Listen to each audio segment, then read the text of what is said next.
Okay, guys, so it's the same day.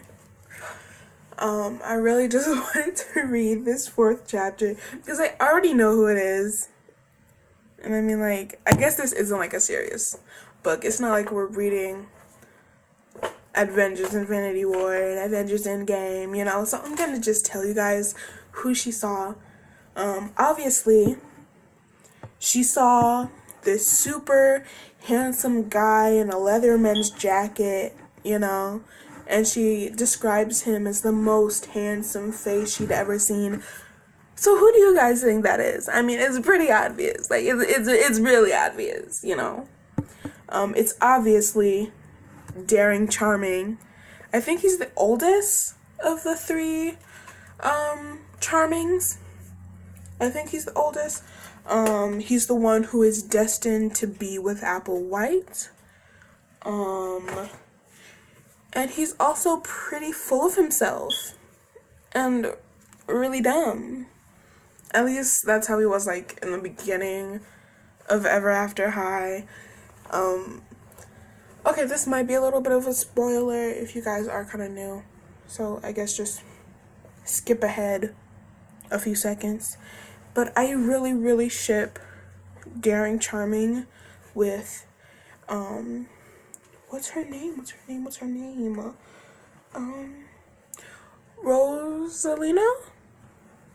Rosella.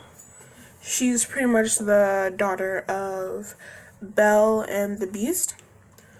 I ship those two so much because, like, in the winter parts of Ever After High on the Netflix show, they kind of have a moment, you know, like a moment, you know, like a moment, and it was amazing. So I ship them. But anyways, let's get into this. Obviously, we know Duchess is gonna fall in love with Charming, because who doesn't fall in love with Charming? He's called Charming for a reason. So anyways, let's get into it. You know, Charming isn't his name, but I'm just saying Charming because they're all Charmings, and literally everyone is in love with all of them. I mean, look. So Daring is the one that everybody falls for, but there is Dexter, who I personally think is the better of the two brothers, and then there's Darling. And Darling is hot as fuck. Okay? Like what? And it's like, nobody shows interest in her, like, at all. And I'm like, what the fuck? Like, that doesn't make any sense. I mean, maybe I'm missing something. But whatever, let's get into it. Chapter 4. A Charming Crush. Duchess had learned, as made most everyone at Ever After High, to never look directly at Prince Daring Charming's mouth when he smiled. How he got his teeth to glow so blindingly was a charming family secret. The shine was powerful enough to melt chocolate hearts. And real hearts. You naughty hedgehog! Lizzie plucked I feel like my accent for Lizzie is getting worse and worse.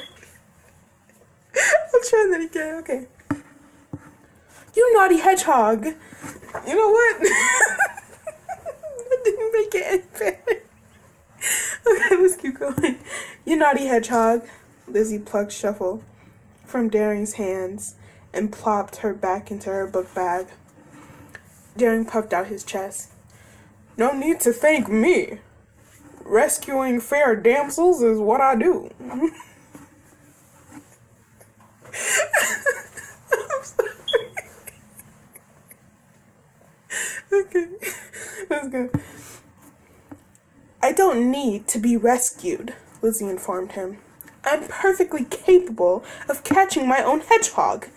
She squared her shoulders in a proper way, but Duchess could tell, from the softening expression on Lizzie's face, that she was grateful. She just couldn't admit it in public.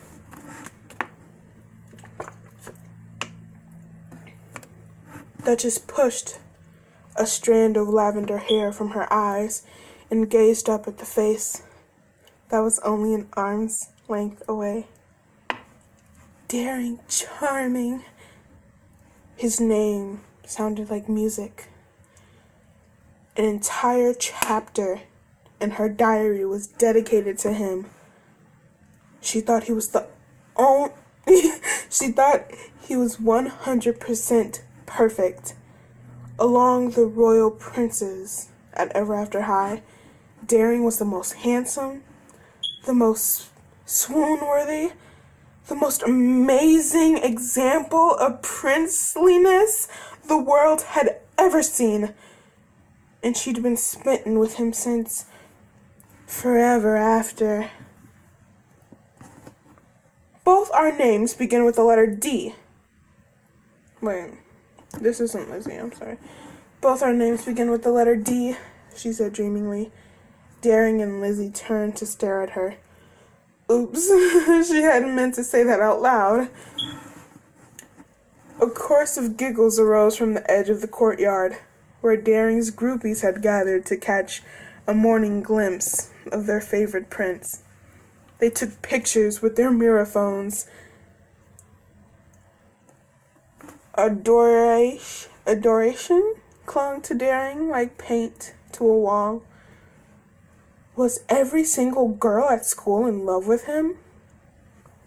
Spoiler alert, yes. Well, I gotta go. Riddle you later, Lizzie told him as she started walking away. Duchess followed. She couldn't get away fast enough. Both our names begin with the letter D? How embarrassing. Hold on, Lizzie.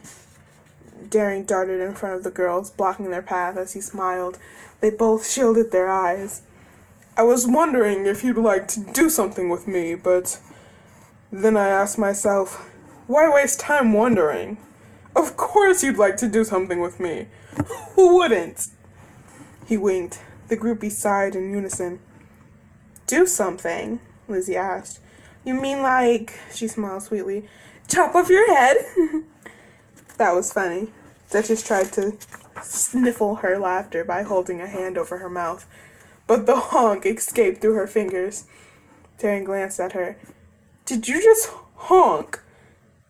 Uh-huh. Duchess's cheek began to heat up. He looked at her as if he'd never seen her before. You look slightly familiar. I'm Duchess, she said with a little wave. Duchess Swan? She'd introduced herself at least a dozen times already. They'd even had a class together.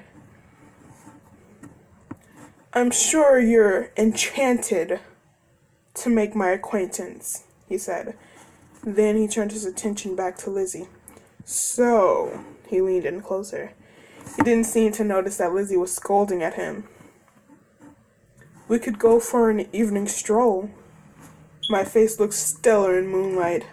But come to think of it, I look great in sunlight, too. Candlelight, lamplight, firelight. You really can't make me look bad. He ran a hand over his blonde locks. Am I hearing things?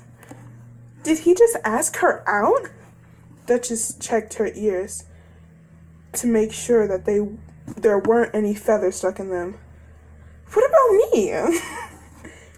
She imagined Daring dancing a pas de deux, standing at her side, lifting her into the air with his strong arms, twirling around and around on the dance floor. Lizzie's hedgehog had once again escaped the book bag and was climbing up Lizzie's arm. I don't want to take a stroll with you, Lizzie said. I get plenty of exercise on the croquet team. Duchess' mouth fell open. Lizzie turned him down? Was she mad? Shouts arose from the groupies. I'll go on a stroll! Take me strolling! No, take me! Daring scratched his head in wonderment. Did you say you don't want to go with me? That's what I said, Lizzie confirmed. She pried Shuffle off her arm and tucked her back into the bag.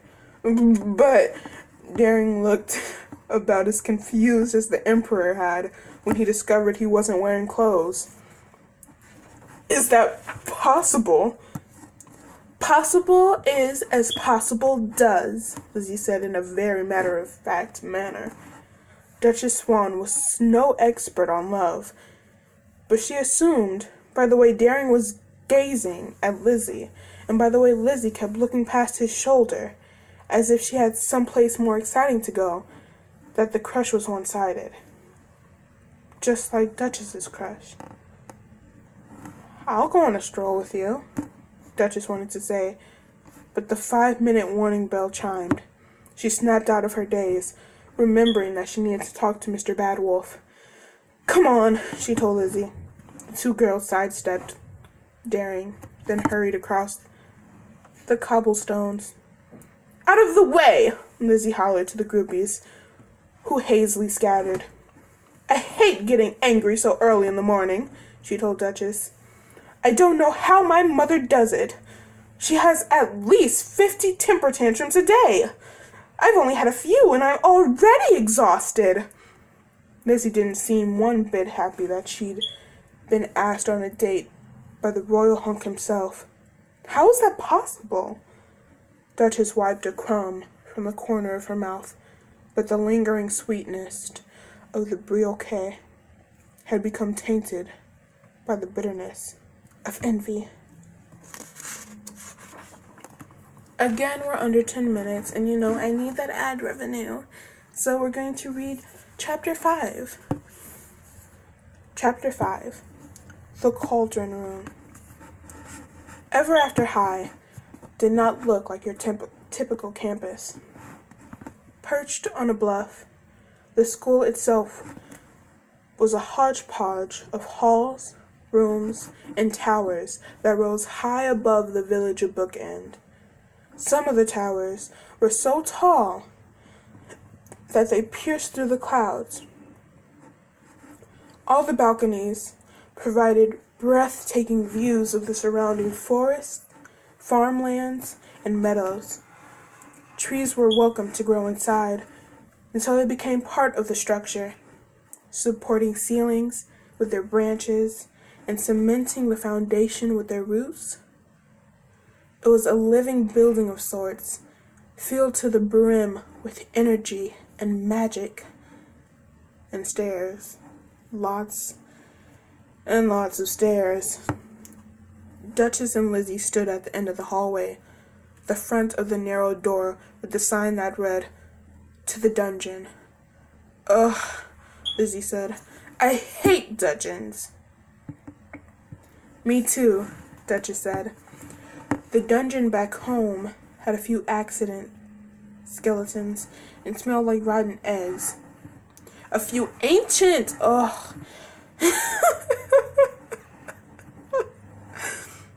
Let's read that over. The dungeon back home had a few ancient skeletons and smelled like rotten eggs. She'd gone down there once on a dare from the cookboy. She never went again. It made perfect sense that a class specializing in villainy would be held in such a dreary place. At least she wouldn't have to spend more than a few minutes down there. She'd get Mr. Badwolf's permission to transfer and be on her way. The stone stairs were steep and slippery. "Did I miss the hex about wearing hiking boots?" Lizzie grumbled as she clung to the wrought iron railing. Her red heels were not designed for this sort of thing. Duchess's shoes weren't any better, but she wasn't going to take them off and risk stepping on a spider or something worse. Just above their heads, stone hands snuck out of the wall. Each hand held a lighted torch. The flames cast strange shadows. Cobwebs sparkled between the stones. Something darted in front of them. "Was that a rat?" Duchess cried. "A rat? A rat? A rat?" echoed down the stairs. "A rat the size of a cat," Lizzie said. Shuffle squealed and burrowed deeper into Lizzie's bag. Oh my wand, there's another one! Professor Piper needs to clean this place up. They reached the bottom of the stairwell, only to find another set of stairs. This one even narrower and steeper than the last. Lizzie groaned. You'd think that Headmaster Grimm could at least put an elevator in this place. Seriously, don't the villains deserve better? There was some truth to that. Villains were just as welcome at After High as the heroes. Both had equally important roles to play in fairy tales. Without darkness, there couldn't be a light. An elevator would be nice, Duchess said, as she brushed a cobweb from her nose. She couldn't wait to be in the fresh air again. Neither her ballet side nor her swan side wanted to be underground. Dancers jump, birds fly. Dancers leap, birds soar. They do not tunnel. Another sign waited at the bottom of the second stairwell. This way to dungeon coach class. This way to dungeon first class. This way to the creepy cellar. This way to the cauldron room. Cauldron room, Duchess said, pointing. With Lizzie still in the lead, they hurried down the dimly lit corridor.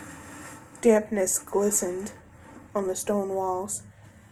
Pairs of small red eyes gloomed from the ceiling.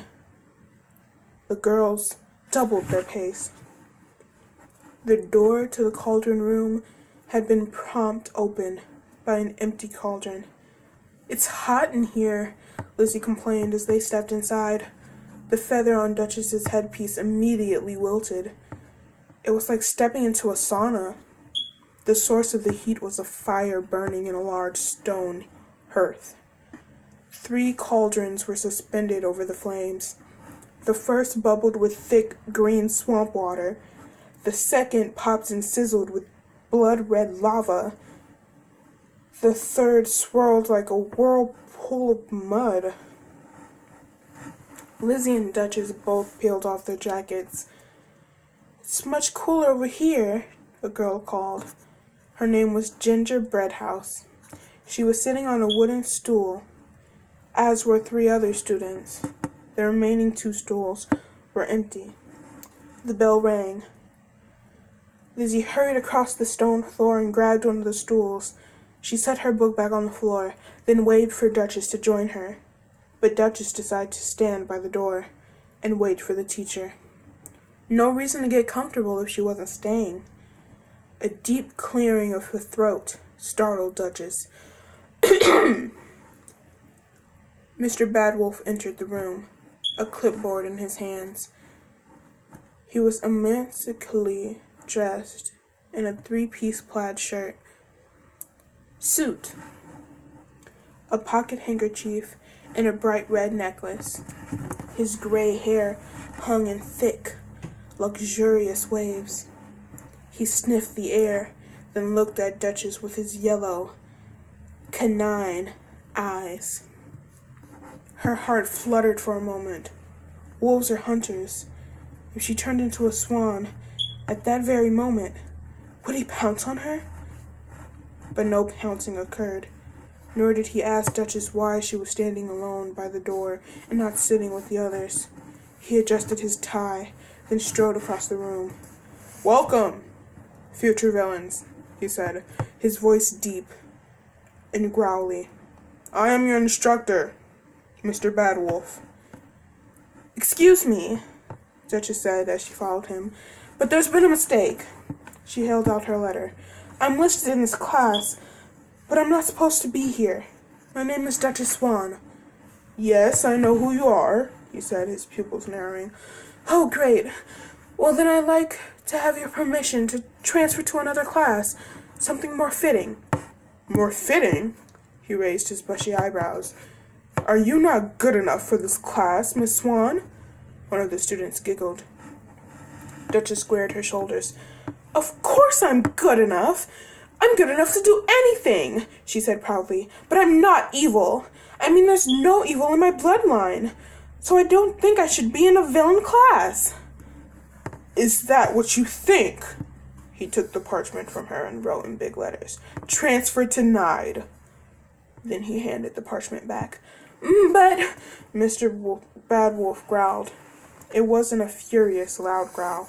Rather, it was soft, as if given as a warning.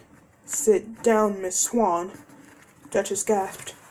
Then, with angry footsteps, she marched over to the last stool and sat with a loud humph. Lizzie whispered, "Bet you're feeling a little bit evil now." She was.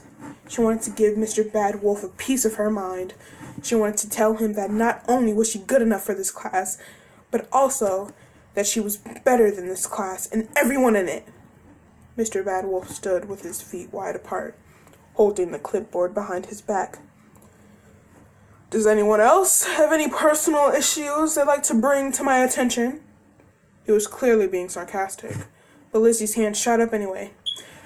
Yes, I have a whole list of issues. I would like this class to begin later. It's so early, and I need extra time in the morning to find everything because my playing card army is back in Wonderland. I also think we need to have an elevator installed. I cannot be expected to hike up those stairs every day in my heels, and the rats are scaring my hedgehog. I'd like you to do something about that." She folded her hands in her lap, waiting for his response. The big wall clock tick-tocked. The cauldrons bubbled. But none of the students said anything. They sat, waiting to see what Mr. Badwolf would do. Duchess figured that if he helped Lizzie with some of her requests, then surely he'd reconsider Duchess's request for a transfer. He narrowed his eyes and glared at Lizzie. "If you are worried about rats, Miss Harts, then I suggest you and your hedgehog get a rabies shot. I get mine every year." He jangled a tag that hung on the chain around his neck. The only boy in the class laughed. His name was Sparrow Hood. Lizzie shot him a nasty look. Then he said, "I have no intention." Oh, and then she said, "I have no intention of getting a rabies shot. I got all my shots back in Wonderland. I've been vaccinated for walrus warts, tea-pox, and March hare madness." Mr. Badwolf ignored her. He removed his pocket handkerchief and dusted the dust off of the edge of his desk. Then he sat. "General Villainy is one of the most demanding classes at Ever After High. If you manage to get an A grade, you will join the ranks of students before you, such as the Wicked Stepmother, the Billy Goat's Gruff Troll, and myself, of course," he smiled, revealing a row of sharp canine teeth. An A was the highest grade in each class. Duchess had had a perfect score of A's on her transcript. Mr. Badwolf continued, "Each of you have been hand-selected by the headmaster himself to attend this class because each of you has the honor of being the son or daughter of a confirmed villain or being closely related to someone evil." Duchess's hand shot up. Excuse me, but..." His eyes flashed. "Interruptions are not allowed in my classroom," he snarled. Her hand fell to her side. What a grouch. "As I was saying, each of you is here because you come from an evil bloodline, or," he looked at Duchess, "you have the capacity to be the first in your family to go bad." Go bad? A chill ran up Duchess's spine.